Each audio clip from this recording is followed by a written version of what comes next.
Hola, bienvenidos a la cuarta y última unidad del curso. En esta unidad abarcaremos las técnicas de gestión de presupuestos públicos, específicamente aplicada a la parte de aplicación o a la parte de ejecución como tal y la parte de control. Es decir, nos enfocaremos particularmente en esta última, considerando para todos los efectos temas relevantes a su seguimiento, a las metas y a la evaluación que debemos realizar de esta herramienta. Siendo así, podemos proceder con lo que serían las fases del presupuesto. En este punto podemos encontrar diferente literatura y podemos ver diferentes aproximaciones, más sin embargo siempre van a resaltar cuatro etapas o cuatro áreas muy marcadas. La etapa de planeación, que es básicamente la proyección, el cálculo que se hace del presupuesto. La etapa de gestión, que básicamente hace referencia a la evaluación previa que hacemos en la aplicación del presupuesto, cualquier cambio que deba realizarse antes de su aprobación final y antes de su ejecución última. La ejecución como tal vendría siendo el uso propiamente de los recursos, la parte donde empezamos a hacer las erogaciones, entendamos erogaciones como las salidas de dinero y la aplicación propiamente de los recursos. Y cerraríamos con lo que sería la etapa de control, que es básicamente donde damos seguimiento y hacemos una evaluación final si referente a si las metas que se habían planteado y los objetivos presupuestarios realmente se lograron. En este caso evaluaremos un poco lo que son los resultados y resaltan dos elementos acá que posteriormente vamos a ver, que es la sobreejecución o la subejecución presupuestaria. Entendidos estos puntos, podemos analizar entonces tres áreas particulares o tres conceptos que los podemos llamar conceptos ligados a estas etapas que acabamos de ver, que en términos generales vendrían siendo las tres áreas madre o las tres áreas de control general que debemos dar a un presupuesto. Primeramente, tenemos la parte de aplicación, es decir, el momento del uso específico de los recursos. ¿En qué momento se dan, cuándo se dan y cuál es su erogación específica? Es decir, en qué momento se utilizan, quién los utiliza y para qué se utiliza. Esta es la parte más ejecutiva, si cabe la palabra, es decir, la parte donde más vamos a ver la acción del presupuesto en esencia. Vamos a ver la aplicación, vamos a ver los pagos, vamos a ver la erogación, o bien en el caso del presupuesto público también veríamos el ingreso generado en este caso por recursos públicos. En la parte de control vamos a tener dos tipos de control, el control in situ y el control post facto. El in situ es el control que se hace sobre la marcha, es decir, cuando se va realizando la gestión presupuestaria, se va erogando, se va gastando, empezamos a hacer un control en el momento, que es básicamente la documentación, la pertinencia que deba tenerse para efectos de controlar que las partidas realmente se estén aplicando en lo que se dijo que se iba a aplicar y tener esa diligencia para poder gestionar de mejor manera posible el presupuesto. El post facto es una vez que termina el presupuesto y el que vamos a utilizar posteriormente para evaluar la eficiencia y la eficacia que una herramienta de presupuesto público pudiese tener. Es muy importante que esta medición final se haga versus la partida original, es decir, lo que realmente terminó erogándose versus lo que originalmente se había presupuestado. Y posterior al cierre, recordemos que los presupuestos públicos usualmente cierran el 31 de diciembre, viene el proceso de liquidación. Este proceso de liquidación, que es un ejercicio posterior, básicamente es aquel momento donde se hace una liquidación de cuentas y se rinden cuentas pues en relación a dónde y en qué momento se gastaron los recursos y para compararlos versus lo que originalmente se había propuesto. Sobra decir que pueden haber errores, pueden haber correcciones, pueden haber desviaciones presupuestarias, desviaciones en el buen sentido de la palabra, no necesariamente con un sentido negativo, sino básicamente desviaciones en cuanto al cálculo de la obtención de una meta específica. Vamos a enfocarnos en esta parte dando una herramienta en particular que nos permite también evaluar esto. Entendido entonces estas tres áreas, podemos tener lo que llamamos los indicadores del gasto. El concepto de indicador del gasto no es un tema que se asocia únicamente a presupuestos públicos, más sin embargo, tiene una connotación especial con base en la normativa jurídica. Y básicamente podemos definirlo como una clasificación, como bien lo dice su nombre, normativa. Es decir, la misma ley me define cuál es esta clasificación. Son elementos que me permiten controlar interna y externamente el presupuesto y que me permiten ver si realmente vamos por una buena línea en cuanto a la aplicación. Los cuatro clasificadores o los cuatro indicadores más usuales que vamos a encontrar en la parte de presupuesto público son el indicador de uso, es decir, en qué se usó y cuándo se usó, el indicador de responsabilidad, quién es el responsable, institución o persona, cuál es el destino específico, es decir, una cosa es en qué se usa y el destino es hacia cuál institución o hacia cuál programa o a cuál enfoque específico va enfocado ese gasto.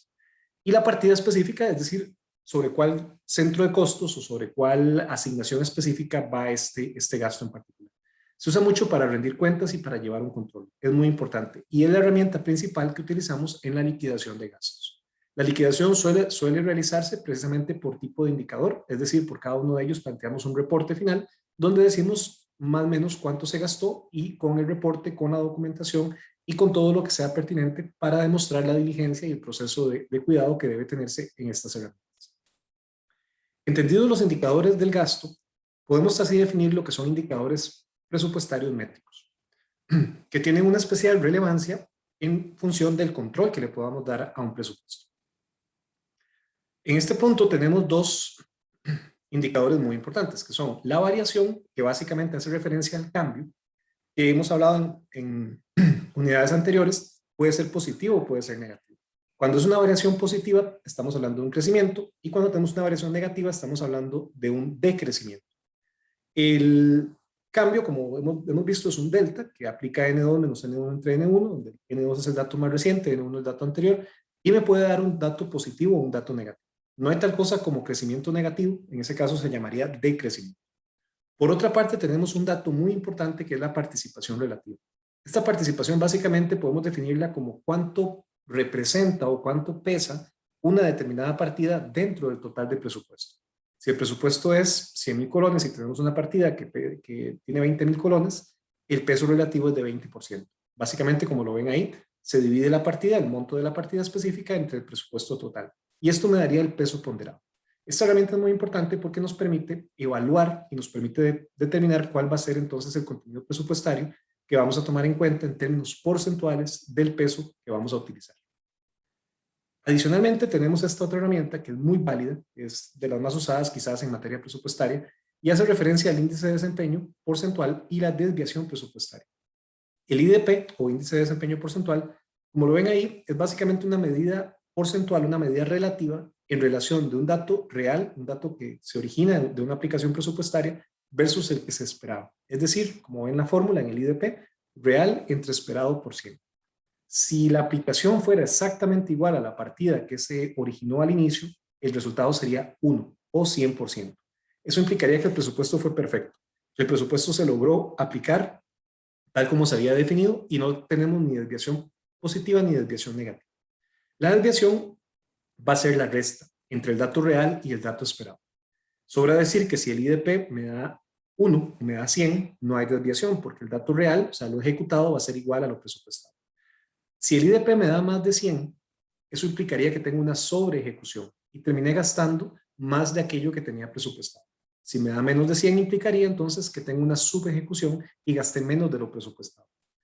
También cabe señalar que si tengo un IDP mayor a 100, voy a tener una desviación positiva, lo que implica que gaste más. Y si tengo un IDP menor a 100, tendré una desviación negativa, que es básicamente el monto que estaría gastando de menos. Una vez que entendemos estos tres datos, el cambio, la participación relativa y el IDP, podemos gestionarlos y podemos unirlos en una herramienta que se conoce como herramienta integral de gestión de presupuestos. Es quizás una de las herramientas más utilizadas, más aplicativas para efectos de calcular y precisar un presupuesto y particularmente un presupuesto público.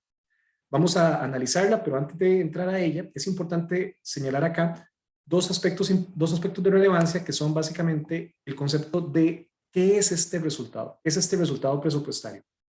El resultado es una medida de finalización. Este es un concepto muy técnico porque el resultado siempre va a ser al final. Es decir, entonces hablamos de que en materia presupuestaria no debería tratarse el tema de resultados previos, porque realmente tenemos un resultado final el cual debemos liquidar, sobre el cual debemos dar el reporte.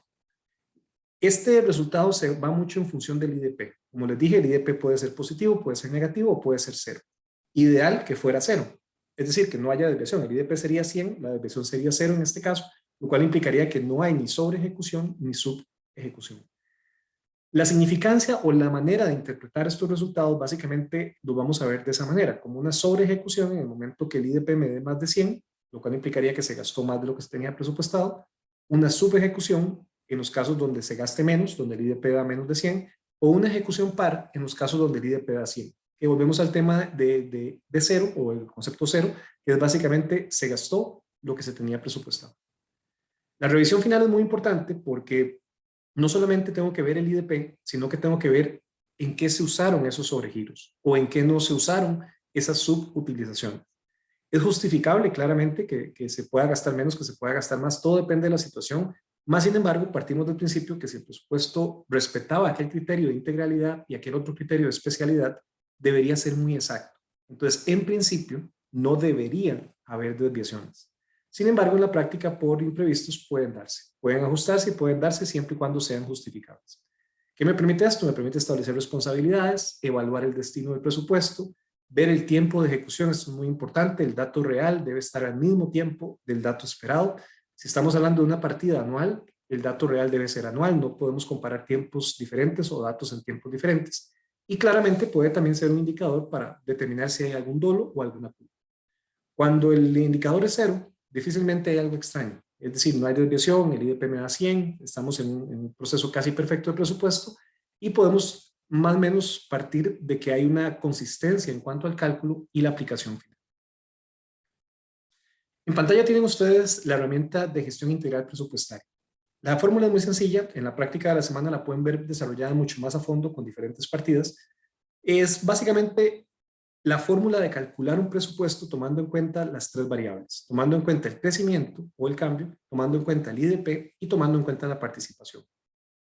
Vamos a partir del presupuesto anterior, total, esto es muy importante, no lo haríamos por partida, aunque el dato que vamos a obtener es por una partida específica, es decir, esa fórmula me va a dar el dato de una partida en específico. Tomamos el presupuesto total del año anterior, o sea, el gasto total o el ingreso total del año anterior. Se multiplica por 1 más el cambio. Esto lo que hace es utilizar el principio de agregación y hace crecer o decrecer la partida dependiendo del delta que estemos utilizando. Multiplicamos por el IDP. Recuerden que si el IDP es perfecto, es un 100, eso sería un 1, entonces no toca la partida. Si el IDP tiene variaciones para arriba o para abajo, por encima de 100 o por debajo de 100, pues claramente estaríamos ajustando esta partida. El IDP cumple esa función en esta fórmula, ajustar la partida. Y finalmente, cuando tenemos el presupuesto ajustado, estaríamos entonces ponderando con base en la participación relativa que tiene esa partida dentro del presupuesto. El dato final lo que me va a dar es entonces cuánto sería el monto dinerario a utilizar en una determinada partida, tomando en cuenta el crecimiento integral, el IDP integral y el porcentaje de participación de esta partida dentro del total. Abajo tenemos un ejemplo muy sencillo, un presupuesto histórico total de 55,000, sobra decir que todos los datos están a un año. Recordemos que si no se dice lo contrario, estamos a un año. Un delta o un cambio de 5%, podríamos decir que es un crecimiento. Un IDP de 98, muy cercano a 100, pero no es tan 100, quiere decir que hay que ajustar en un menos 2%. Y la participación de esta partida que estamos calculando es un 10%, lo cual quiere decir que el 10% de los recursos de todo el presupuesto van para esta partida.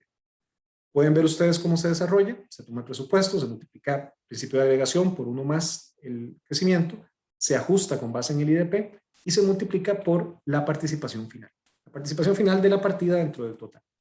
Tendríamos un presupuesto entonces de 5,660, el cual me diría que de la manera más exacta, de la manera más precisa y tomando en cuenta las variables que hemos visto, sería el presupuesto ideal para el año siguiente, tomando en cuenta su crecimiento, tomando en cuenta el IDP general y tomando en cuenta la participación. Es muy importante también, lo van a ver en la práctica de la semana, si tengo IDPs de diferentes años, debo trabajar un promedio. Es decir, si tengo 3 años con IDP, pues utilicemos los 3, hacemos un promedio y el IDP que usamos en la fórmula sería precisamente el promedio. Igual con el cambio, podemos hacer una tasa de cambio promedio y por qué no incluso con la participación. Entre más datos podamos gestionar, pues más exacto se vuelve la gestión presupuestaria.